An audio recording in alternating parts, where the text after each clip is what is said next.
Today's Monday, May 19th, and we'll call this City Council meeting to order. I'd like to welcome everyone to our meeting. Would you please stand and join me in the Pledge of Allegiance?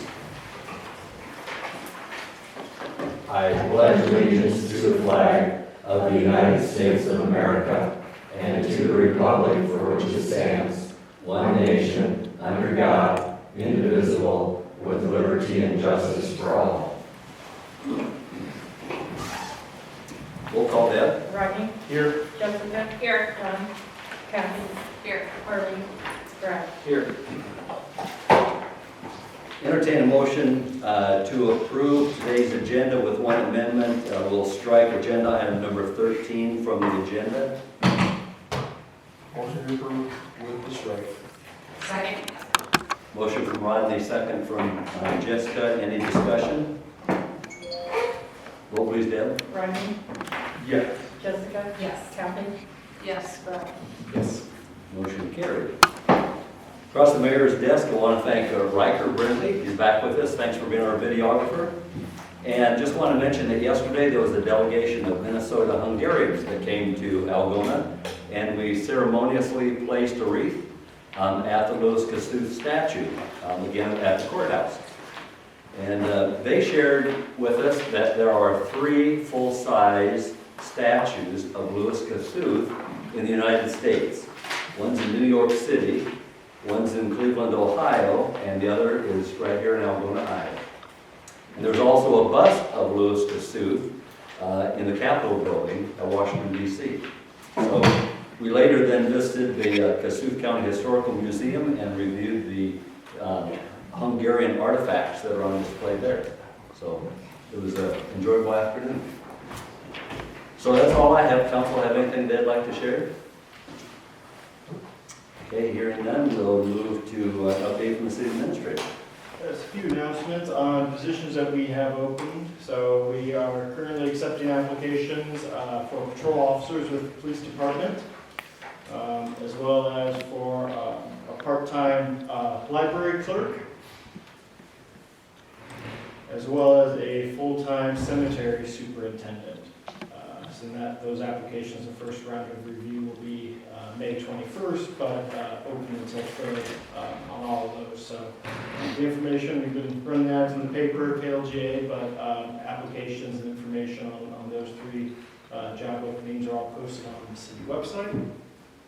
And then this Thursday, we'll be hosting an open house on the upcoming Nebraska-Thornton Street Reconstruction Project. That will be this Thursday, May 22nd, from 4 to 6 o'clock here at City Hall. So we'll have representatives from the cities, utilities, as well as the engineering team, Bolton Mank, and the general contractor, Castor Construction, to give an overview of the project, what businesses and residents can kind of expect in terms of timing and impact, and answering questions folks may have. That's this Thursday from 4 to 6.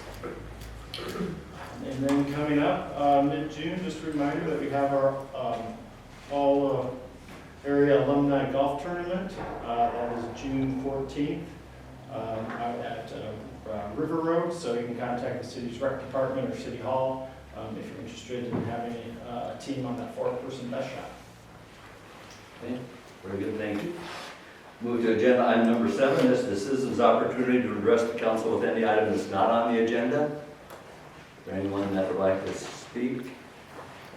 Okay, seeing none, we'll move to the consent agenda, and that includes approving the minutes from our May 5th regular city council meeting, approve the bills to be paid this cycle, approve a Class C retail alcohol license to Top of Iowa Lucky Wife, approve a Class E retail alcohol license to the Fairway stores, approve the various cigarette permit applications, and approve the department reports and the minutes from the various boards and commissions that have met.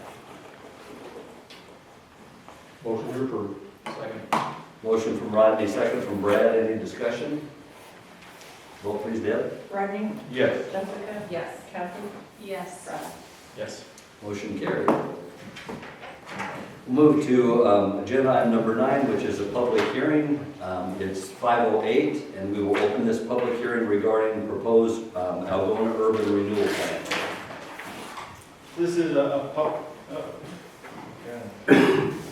this is a public hearing on proposed amendment number 5 to the city's urban renewal plan, originally established back in 1995.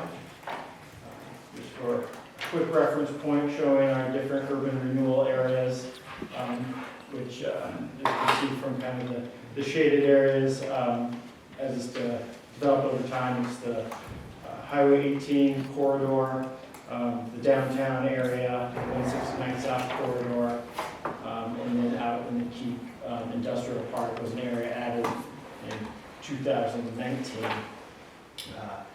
The amendment, so the previous amendment, those still stand, so what this amendment really identifies is additional projects or updates to previously identified projects. So previously identified projects that we've just increased the estimated amount not to exceed of the dollar amount we could use TIF, tax increment financing, for expenses on, then to acquire land for industrial park development, infrastructure extensions for industrial park ground, and then utility extensions to properties located along highways 18 and 169, as well as grants and/or loans for downtown historic programs or local match for community development block grant programs.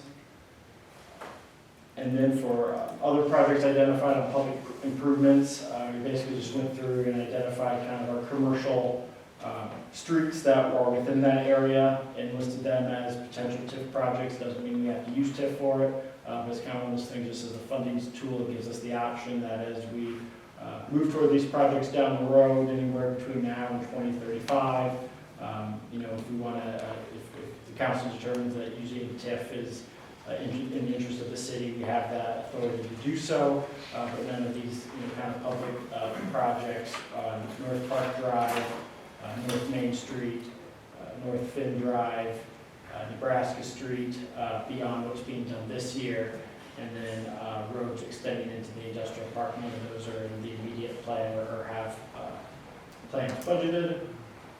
And then we also have 2 specific development agreements in there.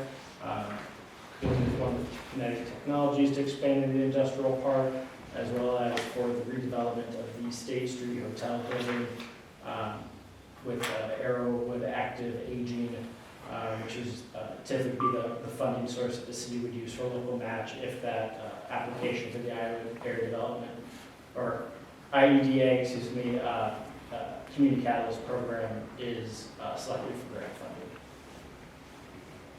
So what TIF allows us to use is to capture the unused increment or new increment generated by projects within the TIF district for public improvements within that area.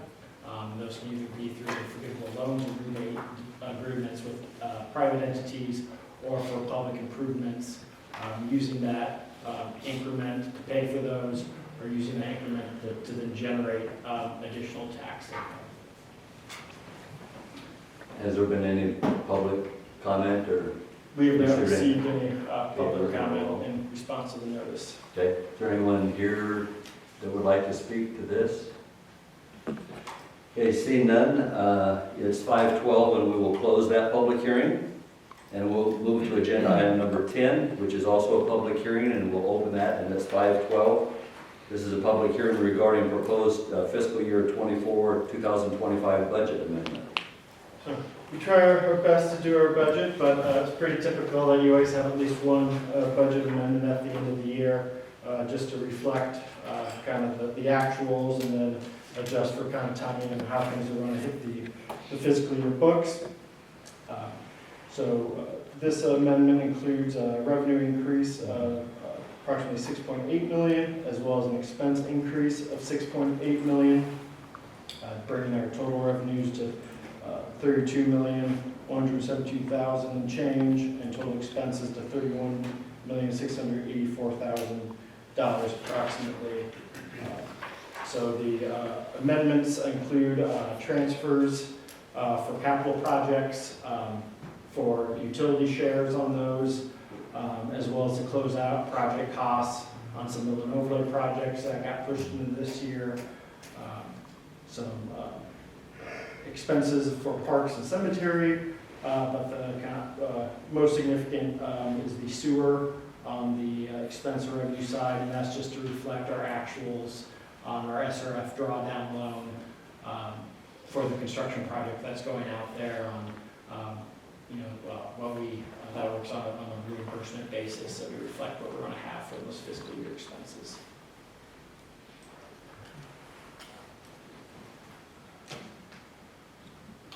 Any public comment, oral or written? Nope.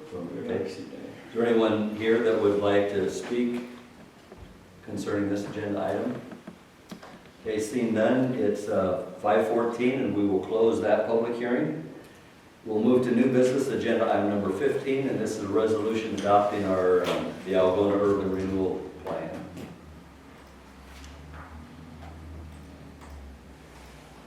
So this item we had the public hearing meeting on, so I will not repeat everything, but this resolution simply documents the area, the previous amendments, and then approves this amendment, so. I can answer any questions.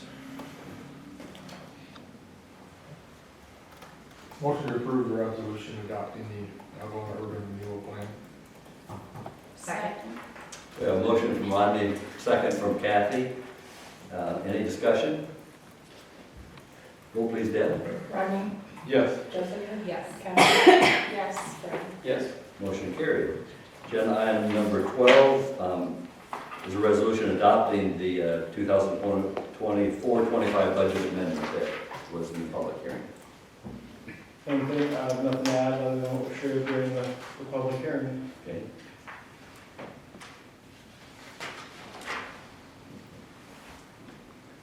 Motion to adopt the resolution approving the budget amendment. Second.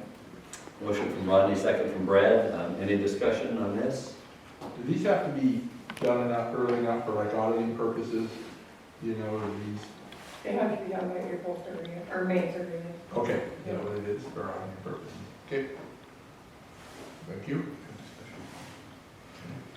Any other discussion? Vote please, Deb. Rodney? Yes. Jessica? Yes. Kathy? Yes. Brad? Yes. Motion carried. Agenda item number 13, we struck from the agenda. Agenda item number 14 concerns the satisfaction of a mortgage. This is for a housing down payment assistance loan that has been paid in full. So this resolution acknowledges that and authorizes the mayor and city clerk to release the mortgage used to secure the down payment. Move to approve. Second. Motion from Jessica, second from Brad to approve this resolution. Any discussion? Hearing none, vote please, Deb. Rodney? Yes. Jessica? Yes. Kathy? Yes. Brad? Yes. Motion carried, and thank you for that repayment. Agenda item number 15 approves a pay application for the wastewater treatment facility improvement. This is pay application number 12 from Woodruff Construction in the amount of $755,884.13. It is for materials and work performed in the month of April. Largest item on that is a little over $300,000, which is for cast-in-place concrete structures, as they've made some significant progress on the access walls as well as the digester walls. So we try to put together kind of a compilation of some aerials now that we're through winter and we're really starting to see some changes there to share updates with council and the public. But the engineers have reviewed and recommend approval.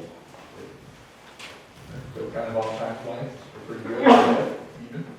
Yeah, other than we had a little bit of delay getting started with the wet year last year, but the UV banks getting installed in March, that happened. So let the DNR know, they know we got a late start, so we should, I think we should hit our timelines. Things are progressing well. Good. So we have we have to meet our improvements for the nutrient reduction elements by this fall, and then the completion of the total project, basically everything other than the permit regulated nutrients by next fall. So we still got about a year and a half worth of work. Move to approve the app. Second. Motion from Brad, second from Kathy, to approve this pay application. Any other discussion? Vote please, Dale. Rodney? Yes. Jessica? Yes. Kathy? Yes. Brad? Yes. Motion carried. Agenda item number 16 is to approve a fireworks sales permit. This is for a set of fireworks tent out in the Baumgars parking lot from Wild Willie's Fireworks. So they're planning to operate there from June 10th till July 10th. Will be the same location as they were last year. Last year they set up, they own that entire parking area. So we worked with them to make a few tweaks, but in terms of their setbacks, for what they're required to meet per our ordinance, they are in compliance with those. And it seemed to work well last year where they were situated. It's kind of an awkward layout, but it's entirely private property. So they get permission from Baumgars first, right? Yeah, so they have a lease agreement with Baumgars to set up. So we just let them sell, basically. Motion to approve the sales permit app. Second. Motion from Rodney, second from Brad, to approve this fireworks sales permit. Any other discussion? Vote please, Deb. Rodney? Yes. Jessica? Yes. Kathy? Yes. Brad? Yes. Motion carried. The final agenda item is number 17, and this is council discussion. Yep, just a couple items I wanted to share with you that's going to be coming up. The first pertains to a few ordinances that typically I like to discuss beforehand, and then do a through readings, but there may be a couple that we propose here on the first meeting in June that we'll look to do both reading or the second and third reading at the second meeting in June. And it's really just to make sure our code fits with some recent legislative changes. So the kind of first one of note would be on accessory dwelling unit regulations. Last year we adopted an ordinance allowing ADUs under certain circumstances in our single-family zoning districts. With this recent law change, we'll basically have to repeal that entirely, and then we'll adopt an ordinance that reflects state law, which under the new law, it's more or less that every single-family zoned property has the right to have an ADU. It can't be greater than the primary structure or no more than 1,000 feet. And then the permitting process has to be the same as what we would do for a typical single-family home, but there can be no restrictions in terms of residency requirements, that it has to be owner-occupied, or that it has to have any aesthetic measures to match the house or anything like that. Our ordinance didn't have that, but we've seen, and part of the reason why we adopted our ordinance is, cost of housing, everyone needs more housing. How can we kind of develop more affordable housing through ADUs? And obviously the state had recognized that well, so I think their goal with this is really just to have a standardized, in all cities and counties of, you can develop one ADU on at least one ADU on a single family lot. Can you please tell me what ADU Oh, is sorry. again? Accessory dwelling unit. So these are Like a mother-in-law's house. yeah, Gotcha. like Okay. a granny flat, I've heard them called before. Yeah. I'm like, am I the only So one that people doesn't that know what know ADU is? Yeah, so they have to be hooked up to utilities. They're basically just a small house. Gotcha. Right. Yeah, but there's some changes in this compared to what we had, like you said, Yeah. so.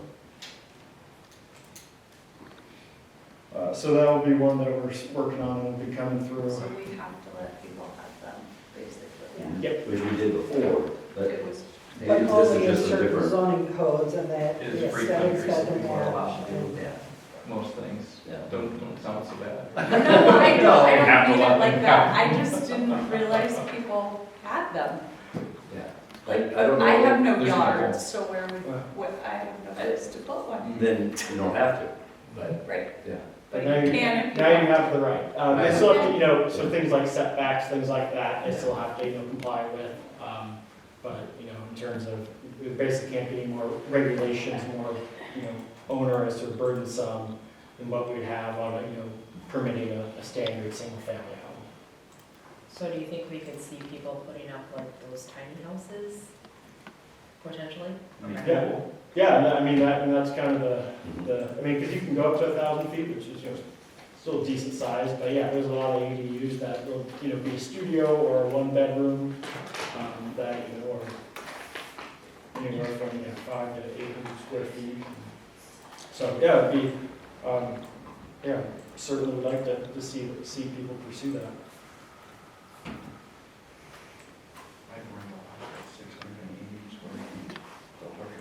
So then I'll live in my kids' yard instead of a nursing home, so that's There you very go. good. Just so it's known. Well, I mean, Yeah. yeah, that is one of the broad discussions for ADUs, the kind of aging in place. Right. Sure. And not a lot of Yeah. nursing homes in there, not a lot of staff for nursing. Right. Another one would be Board of Adjustment Authority. So right now, the able to grant a variance, they have to show hardship. This kind of loosens the regulations on that they have to show a practical difficulty of, you know, building a house on that lot, or, you know, so it gives more discretion to Board of Adjustment when interpreting, you know, the literal enforcement is going to create a hardship.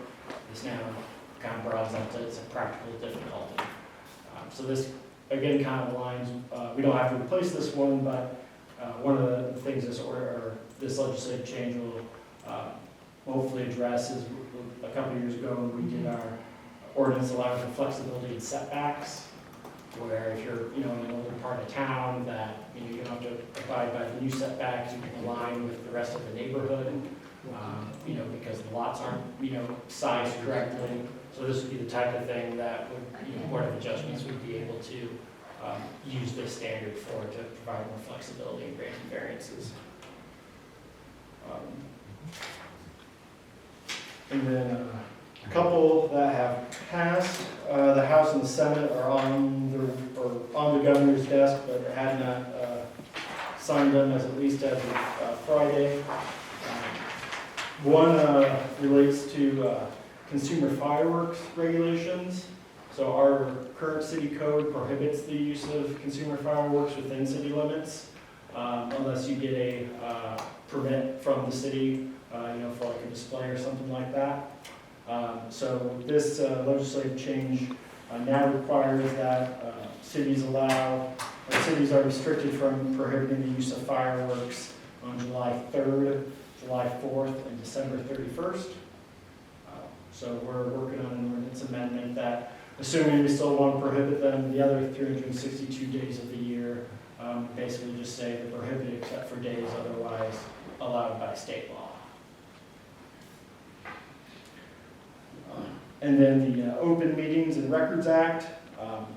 Again, this one is on the governor's desk, but it increases the damages for violations to open meeting laws from a range of $100 to $500 to $500 to $2,500, and then a higher fee as well for knowingly violating those laws. And then for newly elected officials, it requires open meetings training that they participate in. So that would require an ordinance amendment. That's just more of an FYI. So the consumer fireworks, ADUs, and Board of Adjustment, those are the ones that we'll be working on, ordinance amendments. The way those laws are written, I mean, we want our ordinance to match state law, so we don't get confused to make sure we're consistent, but if they're still on the books, state law supersedes, so then, you know, those sections are void, so it's not like that.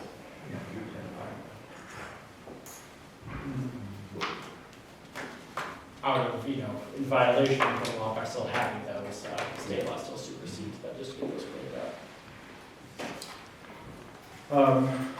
So I guess any questions on those? The other item is just a quick update and wanting some direction on the Peck property. So if you drove by there this weekend, you can see it's pretty much all cleared. The trees, the outbuildings, except for the silos and the main auction house, we had planned to stay there.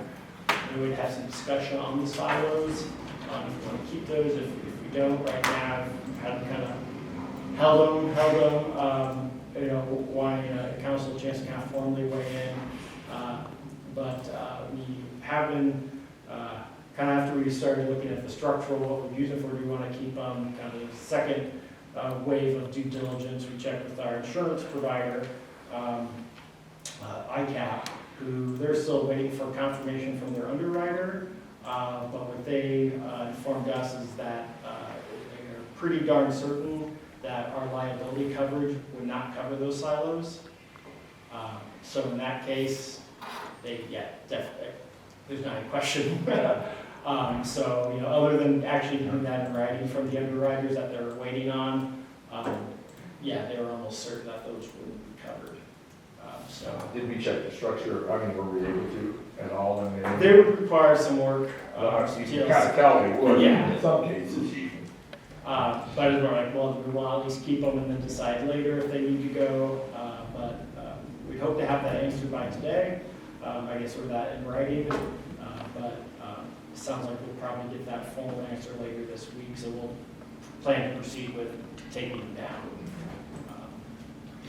I think so. Yeah, nice thought, but Yeah.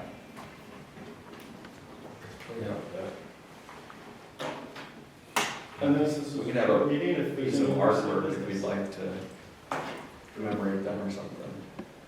Much cheaper. yeah, there you go. So, those are the only items, kind of general items I had for discussion or updates. Okay, thank you very much, though, for that update and where the legislature is going and all those. I guess one thing I didn't notice is the property tax reform bill that was looked at, revised, that did not pass. But it's in the sessions are over 2 years, so any bills that got passed committee are still live. But just from what I've read and heard on the radio, I know property taxes were a top priority this year, but didn't get to it, so it's going to definitely be a top priority next year. Imagine there'll be some version of those bills, but it's nice that it wasn't rushed through, and that'll give us some more time to work with the legislature to make sure it's fully appreciated how any changes would impact local governments. Okay, it's 5:31. I'd entertain a motion to adjourn today's city council meeting. So moved. Second. We have a motion and a second. The meeting is adjourned. Thank you, everyone.